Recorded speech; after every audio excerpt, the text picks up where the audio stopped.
fulani.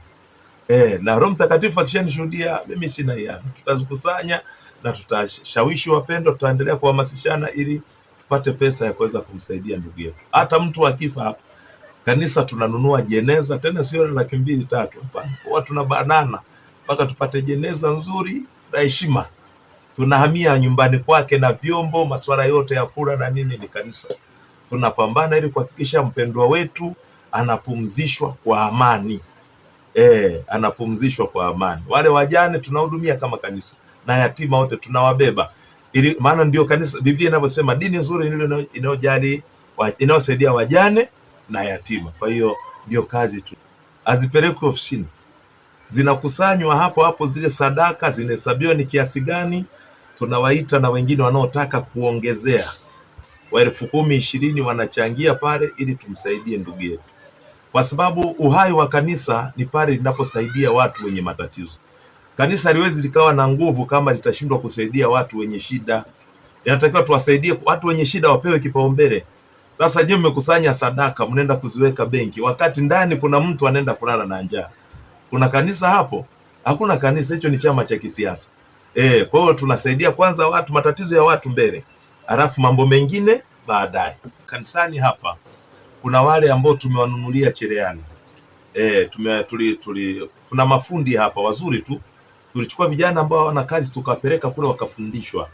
Walipojifunza na kujua, tukawanunulia cherehani ili kwamba wajikwamue. Sasa wale tulionunulia cherehani na tukawaambia kwamba tunanunulia mfanyie kazi, lakini watakapotokea vijana wengine wenye uhitaji, mjue nyie ndio mtakao wafundisha.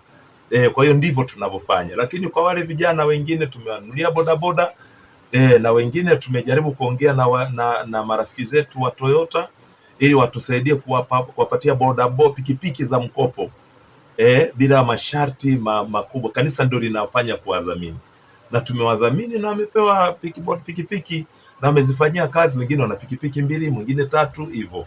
Kwa tumejitahidi kwa kuamua kwa stahili hiyo, ili kwamba waweze kuendesha maisha yao ili pia watoe sadaka watoe pia sadaka nzuri. Ni kweli ratiba zetu hapa kanisani ni watu tunafanya ibada siku ya Jumanne, inakuwa ni ibada ya maombi na maombezi. Siku ya Ijumaa inakuwa pia ni ibada ya maombi na maombezi, na tunakuwa na siku ya Alhamisi inakuwa ni siku ya ibada ya maombi tu. Watu wakiingia hapa kuanzia saa 9, yaani ukishaingia kanisani ni kuomba. Kwa hiyo kanisa zima tunakuwepo hapa kwa ajili ya maombi pekee yake. Hatufanyi kitu kingine chochote isipokuwa maombi. Ile siku ya Jumamosi ni siku kwa ajili watu, inakuwa ni siku special kwa ajili ya watoto wafundishwe. Maana Biblia inasema mlee mtoto katika njia mpasayo, maana hata iacha hata atakapokuwa mzee. Kwa hiyo siku ya Jumamosi ni siku ya watoto.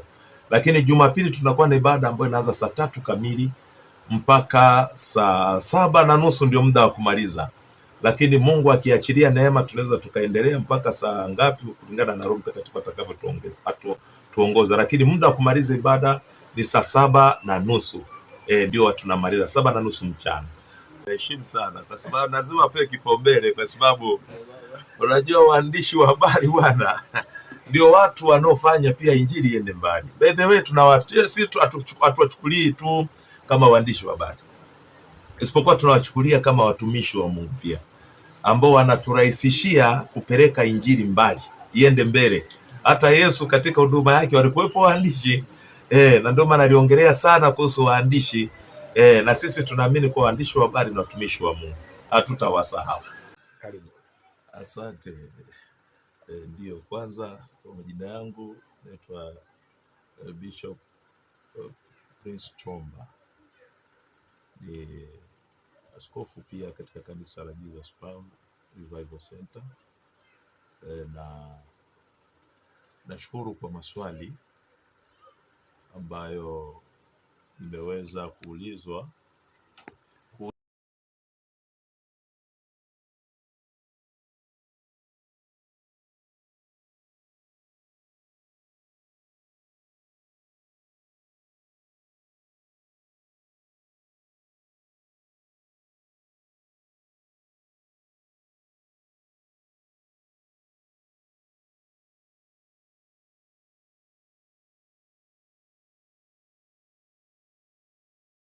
dhambi ni kwa sababu watu walioko ndani ya kanisa hawatendi dhambi. Biblia inasema aliyezaliwa na Mungu hatendi dhambi. Kwa anayetenda dhambi ni mtu ambaye hakuzaliwa na Mungu. Kwa ndani ya kanisa, watu wakisha kuja ndani ya kanisa, huwa tunawatengeneza kuwa watoto wa Mungu. Manake Yesu akasema mkawafanye mataifa kuwa wanafunzi. Mtu akiingia kanisani anakuwa ni mwanafunzi. Sasa mtu anapokuwa amefikia ile stage ya kuwa mwanafunzi, hawezi dhambi tena. Na ndio maana Biblia inasema mwenye haki ajikwaa anguke, akianguka mwenye akijikwaa aanguke, na akianguka uinuka tena. Kwa sababu gani? Anaelewa na kutambua kwamba mimi ni nani.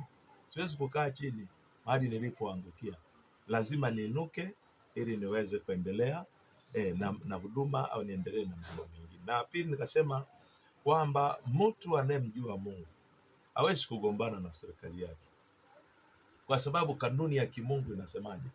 Ni kwamba serikali, kila mamlaka iliyowekwa duniani imewekwa na Mungu. Na katika Torati ya Musa ilisemaje? Torati ya Musa ilisema kwamba kila mtu atakayemtukana Mungu na mfalme apigwe kwa mawe mpaka afe. Kwa hiyo kugombana na serikali au kushindana na kiongozi yeyote wa nchi sio rahisi tu. Kiongozi yote wa nchi unaposhindana naye, ni wazi kwamba unakuwa umeamua kushindana na shauri la Mungu, kwa sababu hao watu hawakuwekwa kwa shauri lao. Haijalishi hukuwapigia kura, haijalishi hukuwachagua au uliwachagua au hawajafanya kama ulivyotarajia, lakini wako pale kwa sababu wamewekwa kwa shauri la Mungu.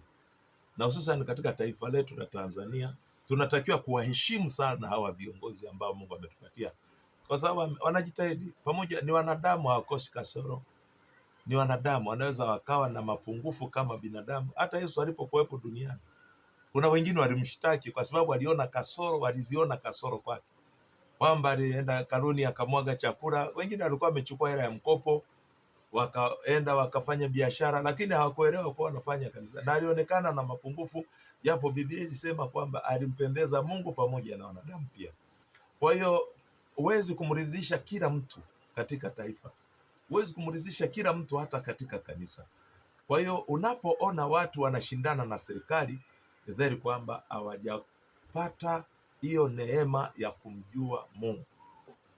Mtu anayemjua Mungu hawezi kushindana na rais wake, hawezi kumtukana kiongozi wake wa serikali au kiongozi wa dini au kiongozi hata wa mtaa. Hata kama ni mjumbe wa nyumba kumi, balozi, lazima aheshimiwe na kila mwananchi aheshimiwe na kila mtu anayemjua Mungu. Maana Wakristo wanataja jina la Mungu, Waislamu nao wanataja jina la Mungu, na kila mtu kwa dini yake, lakini mtu anayemjua Mungu wa Israeli, Mungu wa Isaka na Yakobo, Mungu wa Ibrahimu, anayemjua Mungu hawezi kushindana na serikali, hawezi kufanya mambo ambayo anajua ni hatarishi kwa jamii, mambo ambayo anajua kwamba yataondoa amani katika taifa, mambo ambayo anajua kwamba yataleta taharuki kwa wananchi. Mtu anayemjua Mungu hawezi kufanya hivyo. Mtu anayefanya hivyo ni mtu asiyemjua Mungu. Ndio anaweza kufanya hivyo, kwa sababu anakuwa na nia yake nyingine ya kutaka kwamba watu wagombane, watu wavurugane, kuwe na taharuki, watu wakatane mapanga, achochee watu ili kwamba wafanye vurugu, watu wafanye mambo ambayo yataleta maafa katika taifa. Kwa hiyo mimi ninachofikiri ni kwamba taifa letu sisi linahitaji tu watu tuwe na hofu ya Mungu. Tukishakuwa na hofu ya Mungu, tutaheshimu viongozi wetu. Wewe sema na hofu ya Mungu kisha unamtukana rais kwenye media. Wewe sema na hofu ya Mungu unamtukana marehemu aliyefariki. Nakumbuka zamani tulikuwa tunaona hata mwili wa marehemu ukipita watu tunasimama. Tulikuwa tunaheshimu mwili wa marehemu, ulikuwa ni kama bendera ya taifa, ulikuwa unaheshimiwa, kama hata askari anapiga saruti kwa sababu marehemu kapita. Lakini leo watu hawaheshimu mtu aliyefariki. Ndio unakuta kiongozi anaweza akafariki, watu wakaongea, wakamchafua, wakakumbushia mabaya yake. Ni mwanadamu, huwezi kujua alitengeneza na Mungu wake saa ngapi baada ya kifo. Kwa hiyo tuwaheshimu waliofariki, na tuwaheshimu watu wote, ni wanadamu wanakosea, lakini tuwaheshimu na kuwapa thamani. Asante. Na hapo ukisalia hapo, mchungaji, kwenye eneo hilo la kuheshimu naam, jamii kama ulivyotolea mfano